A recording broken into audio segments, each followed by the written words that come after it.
I'm Stryster. Emojin. I'm Micah. And I'm Speed VGM. Alright, so let's begin. So I'm not sure which part of Sonic Mania do you guys want to talk about? Mostly, I feel like we could talk about what happened and mostly the development of it. Mostly what we did with the Sonic Forces podcast. Okay, so if I remember correctly, Mania went under a different name. I think it was Sonic Discovery. Yeah, I think it was. And if I recall, there were going to be much more original zones, but I guess due to Sega's mandates, we did have some reoccurring zones in the final product. Yeah, that makes sense. But the thing is, I don't remember which one it was, but Mirage Saloon was based off of a level from Sonic CD. Yeah, it was a proto level for Sonic CD. I think mostly it was I don't remember the name. Never mind. Oh no, I found it's Desert Dazzle Zone from Sonic CD. Right. But that was a level based off of Dust Hill Zone, which was a scrap level from Sonic 2. Yeah. Yeah, once we get to Sonic 2, we could talk about what the scrap levels are in that game because there was a lot of interesting stuff. But yeah, honestly, there isn't really that much to talk about in terms of Sonic Mania's development. Yeah, it was introduced in the 25th anniversary party, which we all know it was off. I didn't actually get to watch the 25th anniversary stream, so I genuinely don't know that much about what happened during it. But I do remember Mania's trailer being dropped online after the stream, and I think it was a pretty interesting stream to say the least, or at least the trailer, not the stream. I can't say that much. I think it's time for us to get into the actual game. Maybe we could talk about the main game, and then we can do the encore mode after. Oh yeah, that's actually good. Yeah. Oh shoot. Okay, so gameplay wise, it's pretty similar to the Genesis the classics trilogy. Usually maybe it has subtle references to Sonic CD, which was something to say the least. But still, it's still just the classic gameplay from the Genesis games. But also if you include Sonic CD in the but Sonic CD is a classic game though. Yeah, it is, but I guess would it be considered the Genesis quadrilogy because Sonic 1, 2, CD, and 3? If we're just counting Knuckles under the boat. And but yeah, it really boils down to that.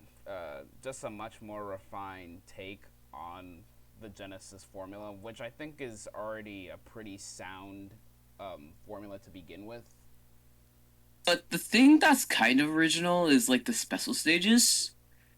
Actually not actually, because you're chasing a UFO and that's kind of similar to Sonic CD, maybe. It combines Sonic R's gameplay style with Sonic CD's UFO premise for the special stages. Yeah, it's a really nice mix of CD and Saturn and how even a bit of 3 with the blue spheres. I really like what they did with it. Yeah, it's pretty interesting. At least they actually pay attention to the Saturn games, which are kind of obscure.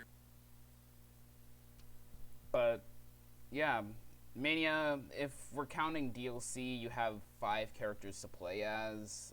You have Knuckles, Sonic, and Tails, Knuckles, and the 2 obscure characters which only appeared in one game at that time, I think, which was Sega Sonic the Hedgehog, which was an arcade game, from what I've heard. True. I'm pretty sure Mighty actually did. Mighty is a playable character in Sonic, not Sonic. Knuckles' Chaotix. True. Yeah, I Yeah, guess you could count that. I wish he was in more games, but like, I mean, well, I guess we kind of got that wish with Mania, I guess. Yeah, I like how Mania took the characters and properly gave them movesets based around, I guess, media at that time. Because Mighty's appearance in Knuckles' Chaotix was more or less just a Sonic clone with a wall jump, and all the characters in Sega Sonic the Hedgehog play exactly the same. So actually basing moves off of their proper character attributes and real life examples was a pretty neat touch. Yeah, Yeah, I think I can agree there. I agree. So character wise, Sonic got the drop dash, which was a pretty neat move, and I'm pretty sure 9 times out of 10, if you ask someone probably what top 10 move would you have for Sonic, the drop dash is probably going to be up there just because of how universal it is. Yeah, like, but like that's only with the 2D games. I wouldn't really want to see it in like 3D games because that just wouldn't work a little. Like it wouldn't really work. I think the drop dash could work in 3D for sure. I mean, the thing with the drop dash is that it's a momentum based move, and majority, if not all, of the 3D games haven't really gotten the momentum focus. So I honestly, personally think that the drop dash could definitely work in a 3D environment. It's just it needs the right framework and overall engine to properly function. Pretty I much, agree yeah. with It's that. like it wouldn't make sense to put in like a boost game, but if there was a more like traditional feeling 3D Sonic game, then it definitely worked there, I believe. Yeah.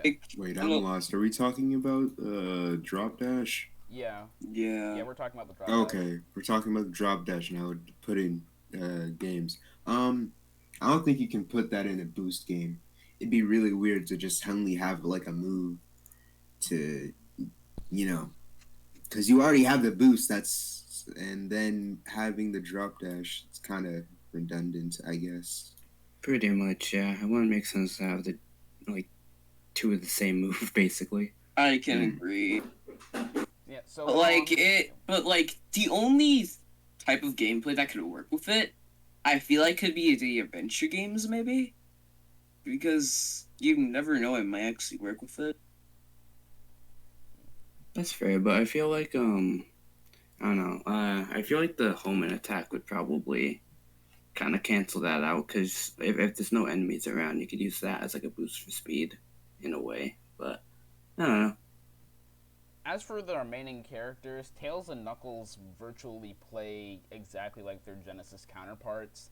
And as we already mentioned, Mighty, since he's a flying squirrel, utilizes gliding as the main premise of his gameplay. And not Mighty, that was Ray.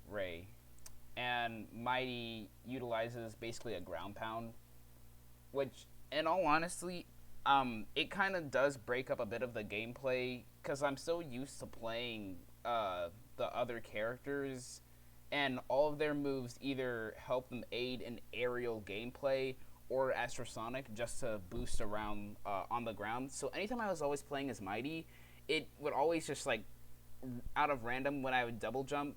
I usually expect to go anywhere except downward. So it was such a pretty odd thing to get used to for me when I was playing Mania. Yeah, I mean that makes sense. I think my favorite thing about Mighty in this game is the fact that if you try to hit like spikes while you're still curled in a ball, he'll kind of just bounce off it because of his shell. I think that's a really nice attention to detail. Yeah, I could say that much. And but the thing that I want to talk about here is the sprite work. It is so expressive, and yeah, I love it. It's just so good. I could say that much. Yeah, it's honestly really beautiful, animated really well. It's basically like the original sprites, but on steroids. It's really nice looking. I can't with you. I think the only thing that I can say for sure that I don't like about how Mania looks is Sonic's color palette. I think it's a little too bright. I think it would have been better if it was darker, but that's just me. I don't know. But mostly, I feel like we could talk about the bosses now overall.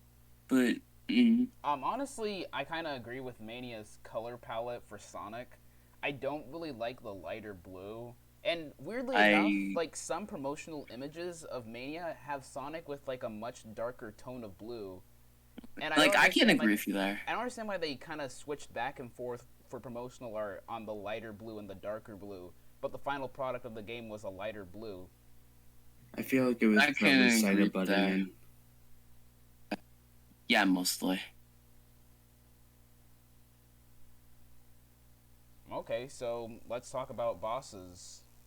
Mania has quite a lot of bosses. How many? I don't know. It's somewhere in the double digits. Can I talk about the hard-boiled heavies for a second? Sure. Like, mostly, the hard-boiled heavies mostly is... They have interesting designs, but, like, they're kind of like egg robos mostly. Yeah, they are designed by those, or supposed to be like them. Yeah, they're just souped up egg robos. Yeah, they're just kind of bland to me. But like my favorite boss fight out of the hard-boiled heavies is like in Studio Opposite with the police hard-boiled heavy. That was just funny to me how they just busted in. I personally don't really like the Studiopolis Zone hard-boiled heavies boss fight. I never really liked how Sonic games have the auto-running boss fight segments because it really screws up with timing and jumping. And the Studiopolis boss fight has those like little grooves here and there that kind of pop up out of random. And so it's just frustrating for me to try to actually time my jumps to hit the missiles in that stage. I honestly just wish that's not really that they didn't include that trope of boss fights because I never really liked it in Advance 2, and gladly it was only for that one boss fight, but I seriously don't really like the auto running boss fights in Sonic games. Yeah, that's fair. It's like on paper it's like on paper you'd think it makes sense because running in a boss fight, you think that'd work, but when you put it into practice, it's like, nah, this doesn't work. But mostly, Advance 2 kind of did it better, in my opinion. But I feel like Mania kind of like did it worse than Advance 2 did, mostly, and I just didn't like it that much. I think probably the best boss in Mania is, I'd say the Death Egg Robot in Mania is easily the best boss fight in the game. I think because how comical it is to have the final boss basically be the first boss. But the issue that comes in hand with that is that the Death Egg Robot is severely nerfed from 2, but like mostly you don't have no rings. Like there's always rings. Like that boss fight is so much easier than Sonic 2's boss. Because in Sonic 2, you had freaking no rings at all. And you had to just time your jumps and just dodge his attacks. It was so tension. I think what makes the Death Egg Robot boss so much better from 2 is the fact that the hitbox placement just seems proper than in 2, because I've seen countless people complain about how the lower hitbox of Eggman's on the mech, it just seems kind of random, and sometimes you would even kind of phase through the robot itself and still die. I think Mania just properly giving hitboxes to the boss was a severe step upward from the Genesis games. I can agree with you there. Not gonna lie. I did like the addition of the Knuckles boss fight and the Supersonic boss fight. I think those were pretty nice homages to Sonic 3. I don't know. I don't really have that much of an opinion on them. I think those are just really nice references to those games, and I'm glad that they are somewhat optional. So if someone doesn't really like either of those boss fights, they don't have to play them. Yeah, and it kind of makes it so that like, if you do decide to play as Knuckles, it's like you're not just playing the whole game again as a different character. You have some differences in there to sort of like spice up your next playthrough. You know. Yeah, like mostly, yeah. Like I kind of like Knuckles' story and kind of in Sonic Mania. It's kind of a little bit of a homage to like to Sonic Freeze, like Knuckles' story, but that's just me. I think the problem with Knuckles' route in Sonic Mania is it's not that fleshed out in comparison to Sonic 3. It's kind of like just taking another, I guess, shortcut to still reach the same destination as if you were playing just Sonic and Tails. I feel like if there were much more fleshed out routes for Knuckles to make his story feel just a little bit more different, I'd probably be playing Knuckles' route just more than Sonic and Tails' because I feel like I would have an incentive and a reason to actually play Knuckles' routes rather than just Sonic and Tails, because what you have already in Mania doesn't really seem like that much was actually thought out and given to Knuckles' routes. The only exception I will say is Mirage Saloon Act 1. Knuckles' route is probably the only major, I guess, benefit from playing the Sky Chase minigame with Sonic and Tails. I can agree with you there. So I guess we can move on into the music of Sonic Mania. It's all bangers. Everything's a banger. Banger. Just did is godly. He's a freaking god. I'm music. he showed up. He I can't even explain how good it is. It's that good. Yeah, it's like my favorite track in the entire game has to be Stardust Speedway Act 2. You cannot fight me there. Oh, that song is such a bop, man. Personal I think favorite- it's. Oh, go ahead. Sorry. I think it's crazy how literally. I don't know. It's like. I just think it's crazy how they got T. Lopes to compose the game. He went from just being like a YouTuber, making some really good remixes, to actually making music for like an official I was song. gonna say that. Yeah, it's crazy. So, like, I think T. Lopes actually made like a remix for You Can Feel the Sunshine, but I really don't remember. Oh yeah, he did, and A then the few original years composer after. got salty. Yeah, I mean, I have to agree. T. Lopes made an incredible soundtrack for Mania. I like how he implements samples into his music, and it doesn't feel as jarring as other previous Sonic soundtracks that implement samples. They actually feel woven in and sound natural, because when you listen to Sonic songs that utilize samples, you can tell that there are samples in the music because they kind of just stick out when listening to them. And I'm not sure if that's just a problem with Sega's sound team or something like that, but the way how T. Lopes implements samples is just amazing. I can agree with you on all that front. Oops. Not to mention they got hyper potions too on the. Oh my god, okay. True. Friends Oh my is God. Friends did that Friends' track though, that is godly. It's crazy. They got it.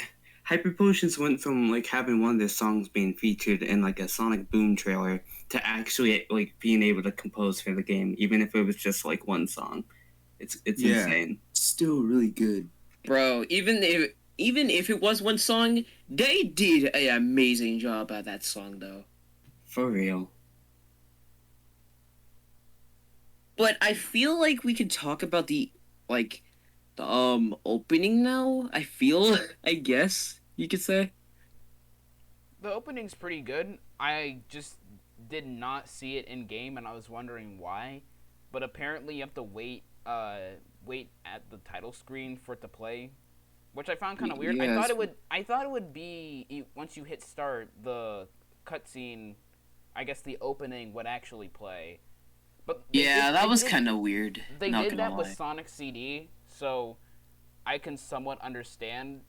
But even then, I kind of wish there was an option to actually see the opening when starting up the game, because the pacing of it, of just having the title screen then opening instead of just opening then title screen, seems a bit jarring for me. Yeah, but overall, the opening though, the animation though. Or are we talking about just animation in general for Mania now? I guess we can I don't know, it's Yeah, if that's the case, let's just talk about Mania Adventures. Okay, Like so the animated series. Yeah, you could say that's literally in Mania's universe, because Sonic Forces confirmed that Sonic Mania Sonic was a goddamn never Sonic. Yeah, there's 3 Sonics that we keep track of. There's classic Sonic, which is modern Sonic, but the Mania Sonic is its own Sonic. I think. I'm glad they retconned that though, because continuity still doesn't make sense. Yeah. It's kind of confusing. But mostly Sonic Mania Adventures is a pretty good animated show. I'm glad they're doing all this anime, because the the first thing they started with, the animated stuff, was Mania Adventures, and then people were like, "Hey, this is cool, do more." And then we got TSR, Overdrive, and then we were like, "Hey, do this again, but with voices," because people were posting are posting Mania Adventures, but with voices, videos. Y'all remember those? Oh yeah, those videos. Oh god, Yeah. those videos were weird. And so yeah, people were doing that, and I guess people were like, "Hey, people like our animations, but with voices, so let's do that." So we got Rise of the Wisps. Yeah, so we have a trilogy of animated shows, which are Mini Adventures, SR, and Sonic Colors, which is something. Very interesting trilogy. Yeah. Bro, but I can't wait to see any of our Sonic animations out there, from the official Sonic team. I just can't wait. Just see what they have going over there.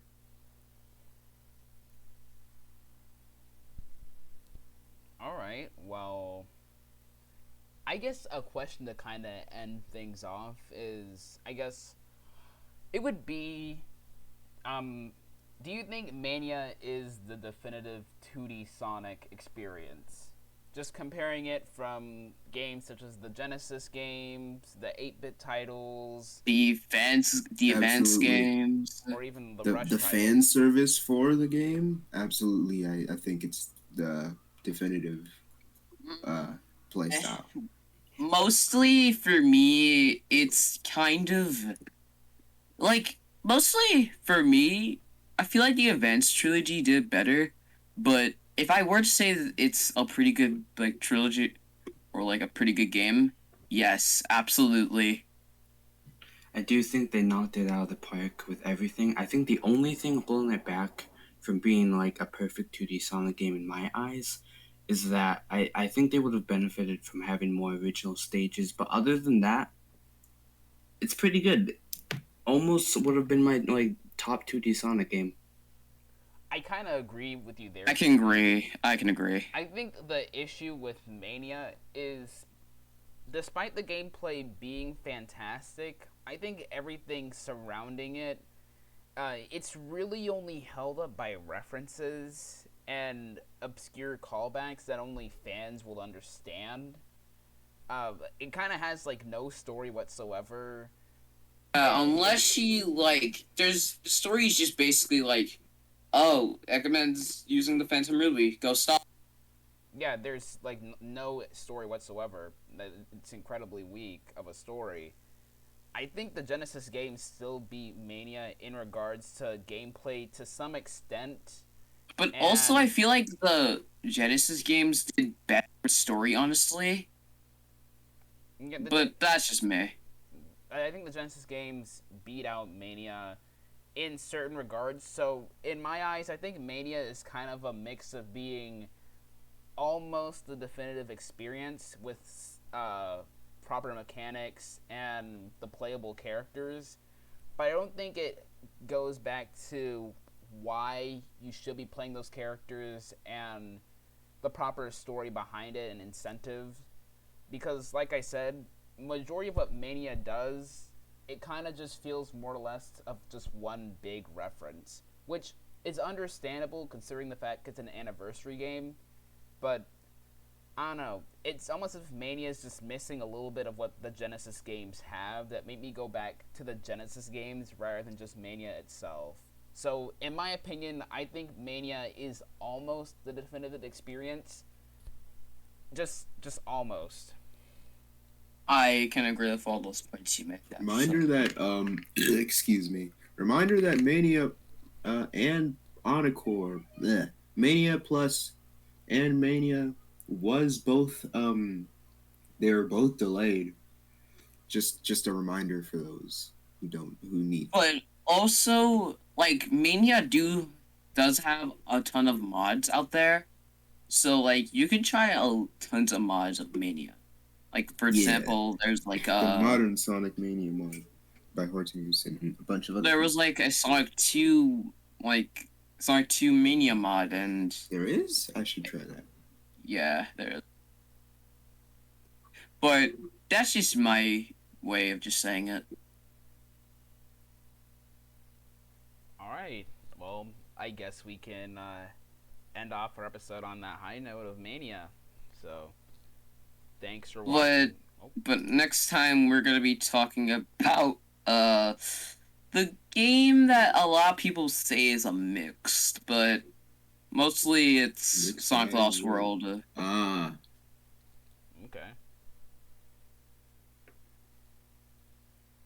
Alright, do you guys want to close off the video? Make sure to hit subscribe, smash that like button, ring the bell. Have a good day. Yeah. Yeah.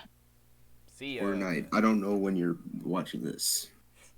Yeah. And remember to drink water. Or don't. I don't care.